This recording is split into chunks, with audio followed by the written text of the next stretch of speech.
Hey friends, it's the beginning of the month and I'm so excited to share the new decks I'm working with and the new books I'm reading and all of the things I'm currently into and planning to do for June. So tag along if you like and I will give you a little peek into my June practice. I would like to start by showing you the decks I'm working with for my Muses practice, which is hosted by Dawn Michelle over at Dawn Michelle Creates. It's a monthly practice and I personally enjoy to pick a new muse each month, which I draw randomly from the Become an Oracle deck. And then I pick decks that I think just vibe with the muse I pulled. Now for this month, I pulled the Mermaids and Sirens, who are all about the songs of their hearts and they're the guardians of the ocean. I think this is a beautiful energy for June. It's been quite hot here where I live and they feel refreshing. They feel very inspirational, like actual muses. So I'm very excited. Now the decks I picked to work with mermaids and kind of ocean energy are the Healing Waves Tarot for one. This is a bit of an easy pick for me because I would say this is my soul deck. I got it a fair few years back now. It reminds me of my hometown and the good parts about my hometown.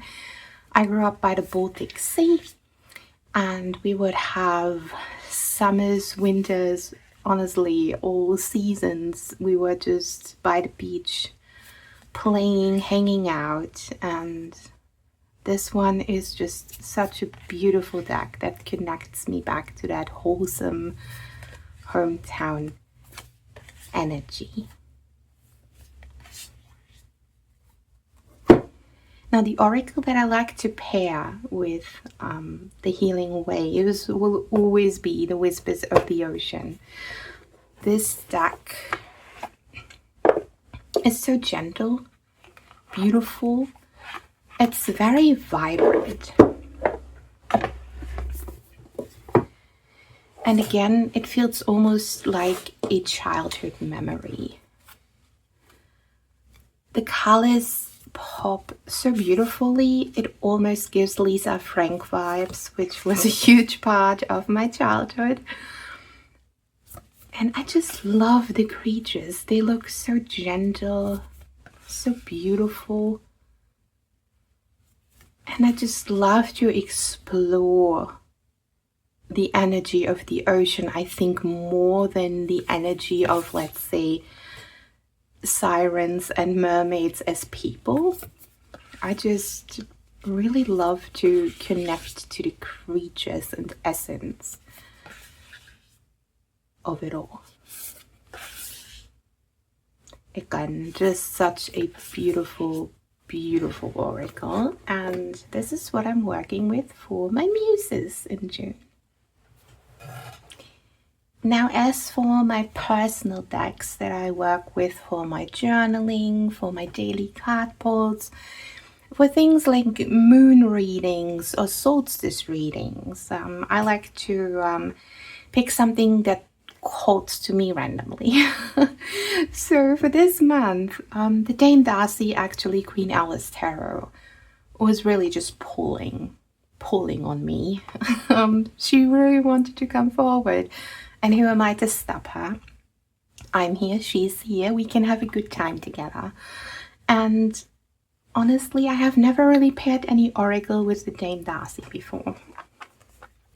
So picking an oracle for this deck was a bit of a challenge for me.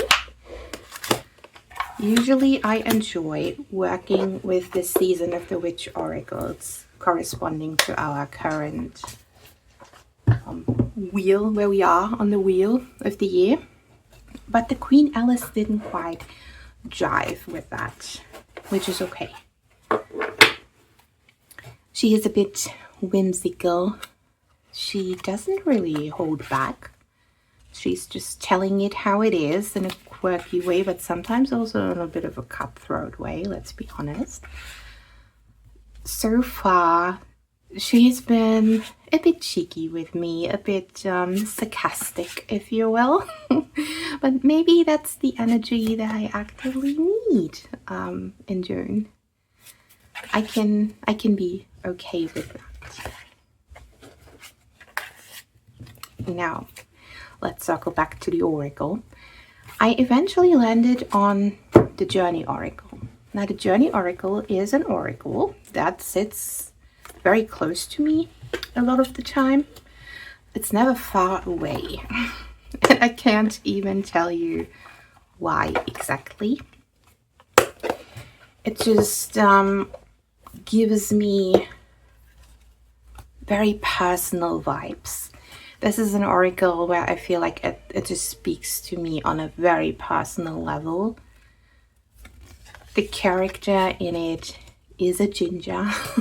I got orange hair. So perhaps that is why I really relate to her a lot of the time.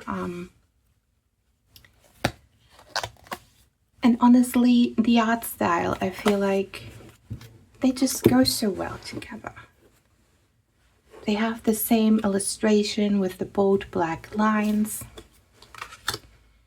And they feel like they want to communicate with each other. The Journey Oracle is also a bit dreamy at times, not really rooted perhaps in hyperrealism. Neither is Alice. So these two,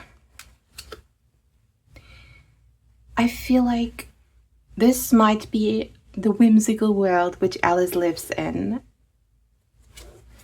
And this is a bit more of the real world, where Alice actually exists. And I do think there's a nice mix of innocence and maturity in these. And that is my puppy. Now I'm still continuing with the shadow work that I started last month. And these are still the 4 decks that I'm working with. If you want a full deep dive sort of explanation and the reading regarding my shadow work, I will link my other videos. So I'm just going to mention these real quick because they continue to be a staple for me in June. We have the Outgrow Yourself. The Outgrow Yourself has kind of crystallized the Tower and established the Tower as a pivotal card in my shadow work, as well as the Ruin card. So Tower and Ruin very closely related, and the Outgrow Yourself specifically has pointed these cards out to me. Then we got the Shadow Seer Tarot, which I use together with the Outgrow Yourself specifically. Now the Shadow Seers keeps throwing cups at me. I really need to untangle some 3 of Cups, 2 of Cups kind of energy with these cards together with Tower and Ruin. They've just been talking about relationship, perhaps with myself, as well as voice and agency within my relationship with myself.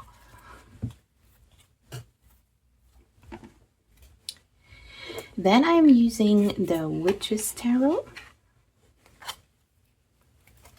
The Witch's Tarot has beautiful dark goddess energy and vibes for me.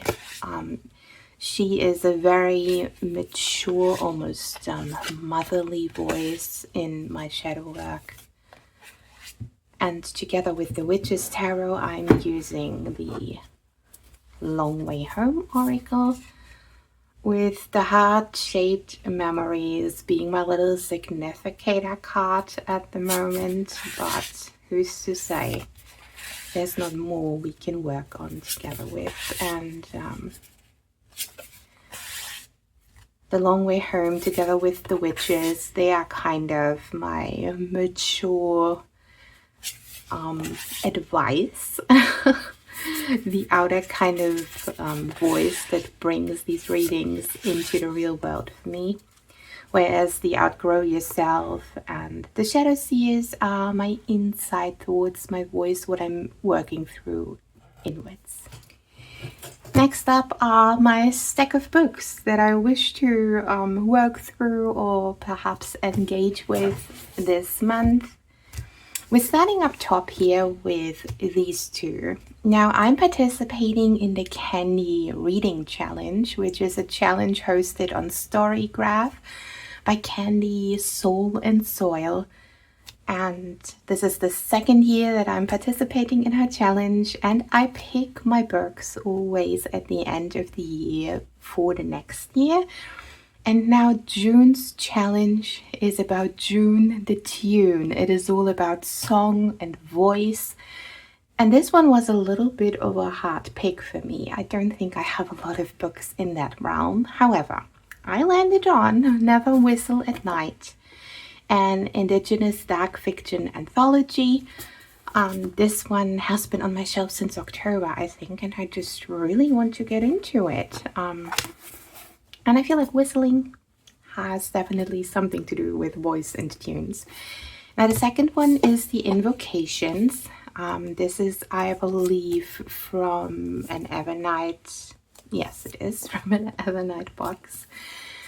And now I'm not a native English speaker, but I do believe that invocations are kind of like spells, like spoken words, maybe.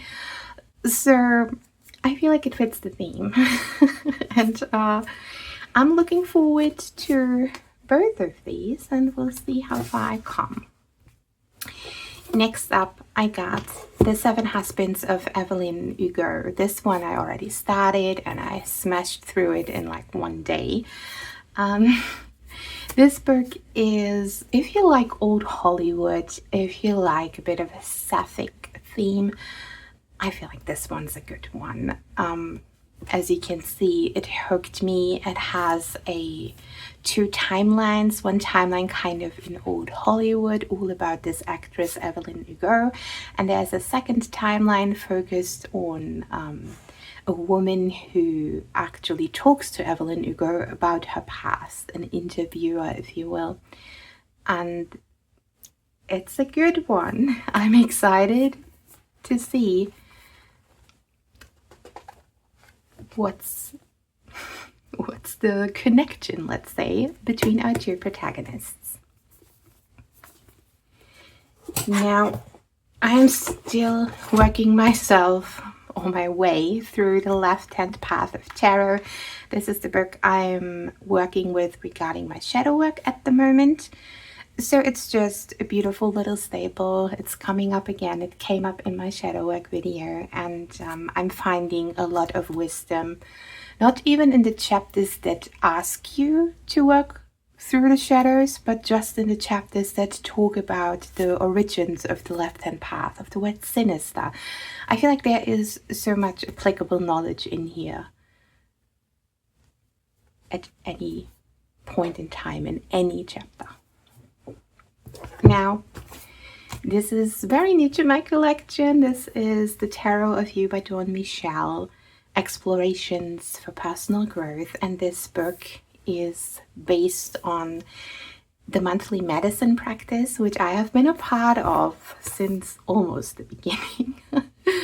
And this is just a very nostalgic one, for one, because I would love to go through this practice again, perhaps not right now, but I'm so excited so excited to get into it and just work myself through the beginnings of tarot again.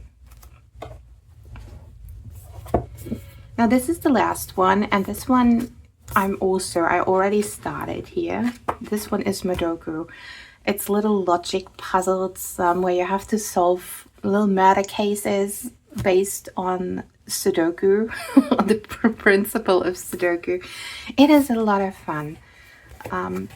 They get harder as you progress is definitely something I would like to tell you. We're starting off very easy, and then we get into more people, more brain busters. And I'm also really looking forward to taking this on my summer vacation with me. And so this is the little stack of books I'm working with this month. So last but certainly not least, the decks that I work with for my yearly practice. Now I've done a whole year ahead spread with the Rebel Witches. I kind of went into it during my introduction video, and each month I used the card from the Rebel Witches, which I pulled for the corresponding month, and I'm doing a little reading with the Pulp Girls Tarot deck. And I will perhaps pull a couple of cards for this month's card, because I do love to do a month ahead and then a wrap-up reading for that month. And I have yet to do my month ahead reading for June. So I figure, why not do it together? If you're still here, still sticking around, thank you so much. And maybe this is fun. This year, I'm doing my monthly readings with the Tarot for Creativity, because I do want to tap into my creativity this year a little bit more, or perhaps a little bit more focused. Now I've already picked out my card for the month, which is the Six of Swords. I quite like make peace with your past here. I've already familiarized myself with the written text, and what I'm going to do now is pull cards for the little spread associated with the Six of Swords.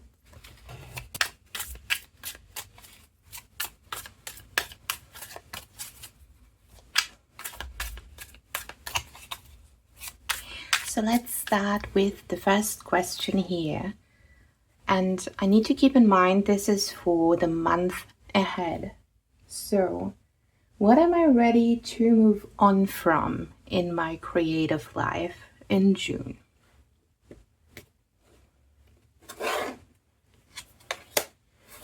We got the Six of Cups. That's interesting to me. So I'm kind of moving on from the nostalgic attachments I have to a lot of projects, perhaps older projects, which just never went anywhere. I'm moving on from the indulgence of thinking, oh, maybe I'll still do it. I could keep it in the top of my drawer, because maybe I'll still pull it out and finish that. But realistically speaking, I think I have moved on to a few projects that are just much more present in my life. And this little nostalgia, this little velvet navy, that's an energy I could let go in June, and really put the projects that are not meant to be right now to the bottom of the drawer and make some space for what I actually want to focus on. The next question, what's holding me back from moving beyond this nostalgia?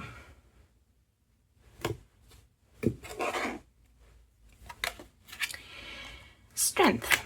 So I'm holding on pretty strong. And that is very true. I like to grip my nostalgia real tight and keep it in my grippy grabbies. But good. I feel like the message is very on the nose. What else can I say?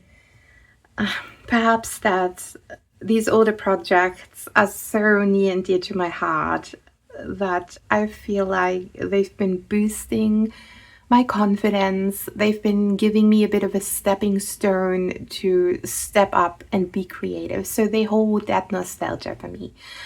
That with older projects, I have to think of a tarot deck I started drawing that has been sitting now for years in my drawer. I think I should I should disclose that information. I'm specifically thinking of a tarot deck that I started just with a pencil and a sketch pad drawing, and it never went anywhere, and I'm holding on to it. And I think I should, but maybe this month I'm not letting it be be in the back of my mind because I have other things that I want to draw and doodle and work on. And I appreciate the strength and confidence that it gave me. However, it's got to make room for something new. Next, we got, how can I make peace with my past and move forward in June?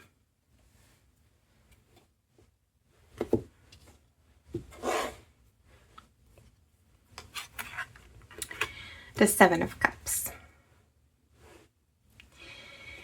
Now, making peace with my past and moving on is a choice that I need to make. And have I been choosing to move on thus far, or have I not? I have not. However, making the choice to move on can be scary. It can be a bit overwhelming. Making a choice where you don't know the exact outcome makes me personally a little bit nervous. Like, is the outcome going to be good, bad, insignificant? Will it make a difference in the end? I don't know. But this paralysis of choice is something I do experience. And I feel like the cards are saying to move on from these older projects that did give me strength. I'm honoring them. However, I need to make that choice because otherwise whatever I'm working on currently is not going to get the space that it deserves. And lastly, what can I gain by making peace with my past in June?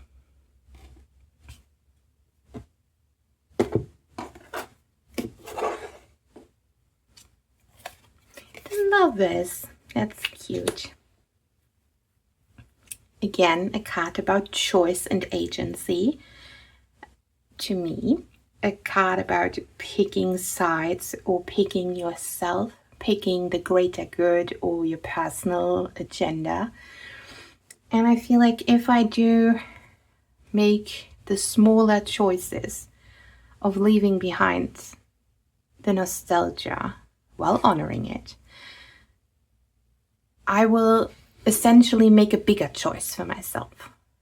I will potentially choose something that actually fulfills me, something that doesn't just feel like a dead weight, which I should still consider.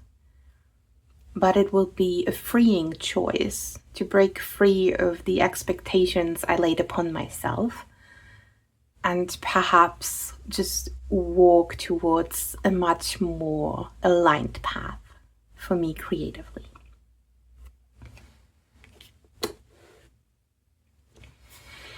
So this is our little our little ladder, if you will, up to the Six of Swords energy of this month. And I will need to keep this in mind, to let go of nostalgia while honoring it, to make this small choice in order to establish that I can make choices and that small choices lead to bigger choices and an eventual outcome that might benefit me. Thank you so much for coming along with me as I'm chatting a little bit about my deck choices, book choices, and in general practice for June.